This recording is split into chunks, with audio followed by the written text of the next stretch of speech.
ಯಾಕೆ ಈ ಸಿನಿಮಾನ ಥಿಯೇಟ್ರಿಗೆ ಬಂದು ನೋಡಬೇಕು, ಈ ಸಿನಿಮಾ ತಂಡದ ಜೊತೆ ನೀವು ಹೇಗೆ ಭಾಗಿಯಾದ್ರಿ ಅಂತ? ಮೇಡಮ್, ಇವಾಗ ಎಲ್ಲ ಜನ ಹೇಳ್ತಾರೆ ಕನ್ನಡದಲ್ಲಿ ಬೇರೆ ಇಂಡಸ್ಟ್ರಿ ಥರ ಮೇಕಿಂಗ್ ಇಲ್ಲ, ಆ ಜಾನರ್ ಇಲ್ಲ, ತೆಲುಗುಲ್ ನೋಡಿ, ಐ ಆಮ್ ನಾಟ್ ಕಂಪೇರಿಂಗ್, ತೆಲುಗುಲ್ ನೋಡಿ, ಮಲಯಾಳಮಲ್ಲಿ ನೋಡಿ ಹೆಂಗೆ ಮಾಡ್ತಾರೆ, ನಮ್ಮವ್ರು ಯಾಕೆ ಹಿಂಗೆ ಮಾಡಲ್ಲ ಅಂತ ಮಾಡಿದ್ದೀವಿ. 100% ಅವ್ರನ್ನ ನೋಡಿ ಮಾಡಿರೋದಲ್ಲ, ಅದು ಮಾಡಿರೋದು ಅವ್ರ ಥರ ಬಂದಿದೆ, ಆ ಲೆವೆಲ್ಗಿದೆ ಮೇಡಮ್.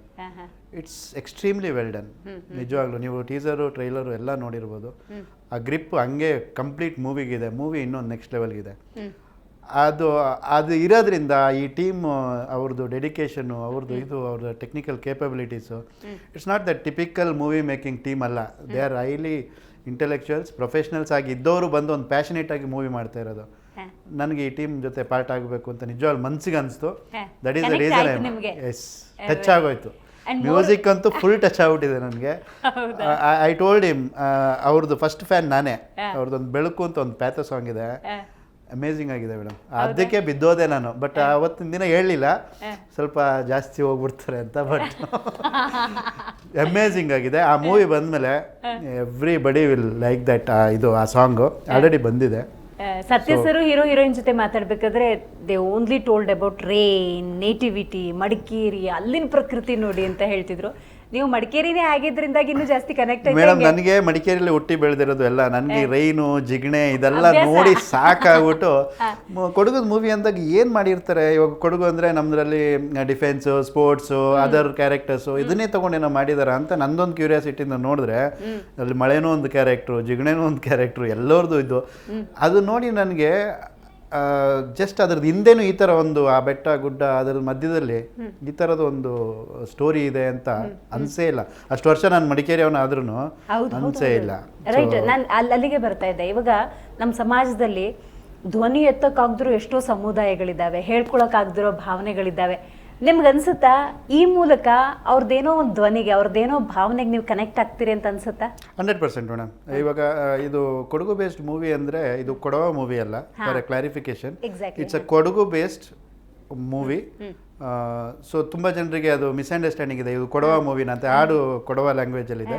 ಮತ್ತೆ ಎಲ್ಟು ಮುತ್ತ ಅನ್ನೋ ಟೈಟಲ್ ಇದೆಯಲ್ಲ, ಅದೇನೋ ಕೊಡವ ಭಾಷೆ ಇರ್ಬೋದಾ? ಇಲ್ಲ, ಎಲ್ಟು ಅಂಡ್ ಮುತ್ತ ಅಂತ ಅಲ್ಲಿ ನಾರ್ಮಲಿ ಆ ಜನಾಂಗದ್ದು ಇದ್ರದ್ದು ನೇಟಿವಿಟಿದು ಹೆಸರುಗಳು ಆ ಥರ ಇರುತ್ತೆ. ಸೊ ಇಟ್ಸ್ ಎ ಟಿಪಿಕಲ್ ಆ ಹೆಸರನ್ನ ಇಟ್ಕೊಂಡು ಇದು ಮಾಡಿದ್ದೀವಿ. ಬೀಯಿಂಗ್ ಕೊಡವ ಅಲ್ಲಿದು ಇದರಿಂದ ಬಂದವನಾಗಿ ನನಗೆ ಒಂಥರ ಆಶ್ಚರ್ಯ ಆಗ್ಬಿಟ್ಟಿದೆ. ನಮ್ಮ ಊರಲ್ಲಿ ನಮ್ಮ ಇದನ್ನ ಇಟ್ಕೊಂಡು ಈ ಥರನೂ ಒಂದು ಮಾಡ್ಬೋದಾ ಅಂತ.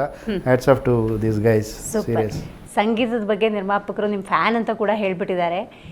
ಸಂಗೀತದ ಮೂಲಕ ಏನು ಕಟ್ಟಿಕೊಟ್ಟಿದ್ದೀರಿ ನೀವು ಜನರಿಗೆ?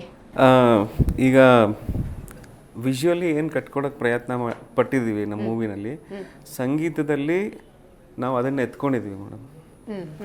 ಸೊ ಸಿ, ನಾನು ಹಲವಾರು ಪ್ರೆಸ್ ಮೀಟ್ಸಲ್ಲಿ I have been telling one thing. ನಮ್ಮ ಚಿತ್ರ it will be a audio visual extravaganza ಅಂತ ಹೇಳ್ತಾ ಇದ್ದೀನಿ ಎಲ್ಲ ಕಡೆ. ಯಾಕಂದರೆ ಕೊಡಗನ್ನ ಈ ಥರ ತೋರಿಸಿದಿಲ್ವೇ ಇಲ್ಲ ಇದುವರೆಗೆ. ನಮ್ಮದಲ್ಲಿ we have also talked about ಕೂರ್ಗ್ನ ಅಂತ ಡಾರ್ಕ್ ಶೇಡಲ್ಲಿ ತೋರಿಸಿದ್ದೀವಿ. ಯಾಕಂದರೆ ನಮ್ಮ ಟ್ರೈಲರೇ ಹೇಳ್ತಾ ಇದ್ದೀವಿ, ತಂಪಾಗಿ ಇರುತ್ತೆ ಅನ್ನೋದಕ್ಕಿಂತ ಇನ್ನೊಂದು ಭಾಗನೂ ಇದೆ, ಇದು ಕೆಂಪಾಗಿ ಬಿಸಿಯಾಗಿ ಕೂಡ ಇರುತ್ತೆ ಅಂತ. ಸೊ ಕೆಂಪಾಗಿ ಬಿಸಿಯಾಗಿದೆ ಅಂತ ಹೇಳೋದನ್ನ ನಾವು ಎವ್ರಿ ಆಸ್ಪೆಕ್ಟಲ್ಲಿ ಅದೇ ಥರ ತೋರಿಸ್ಬೇಕು. ಸೊ ಮ್ಯೂಸಿಕ್ನಲ್ಲೂ ಅದೇ ಥರ ಟ್ರೀಟ್ ಮಾಡ್ಕೊಂಡು ಹೋಗಿದ್ದೀವಿ. ತಂಗಾಳಿನೂ ಇದೆ ತಾನೆ? ತಂಗಾಳಿನೂ ಇದೆ. ಯಾಕಂದರೆ ನಮ್ಮ ಹೀರೋಯಿನ್ ಮೇಡಮ್ ಹೆಸರು ಪೊನ್ನೆ ಅಂತ ಮೂವಿನಲ್ಲಿ. ಅವ್ರನ್ನ ತೋರಿಸ್ಬೇಕಾದ್ರೆ ನಾವು ಅವ್ರ ಕ್ಯಾರೆಕ್ಟರ್ನ ಅದೇ ಥರನೇ ತೋರಿಸ್ಬೇಕಾಗತ್ತೆ.